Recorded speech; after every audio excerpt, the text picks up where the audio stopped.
नमस्कार दोस्तों, संगीत की यात्रा में आप सबका बहुत बहुत स्वागत है। आज हम बागेश्वरी राग ले रहे हैं। तो आज हम इसकी बंदिश ले रहे हैं।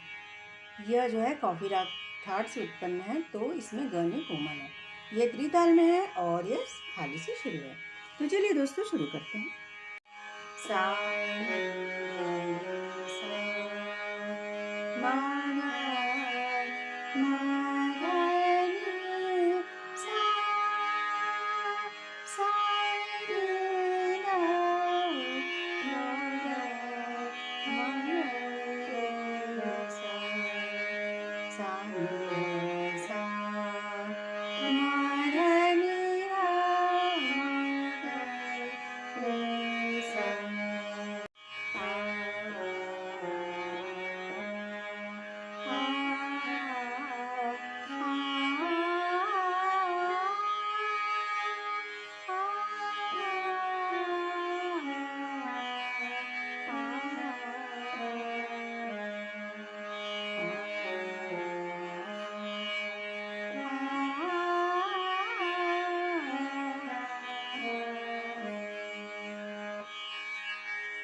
धा धिन धिन धा धा धिन।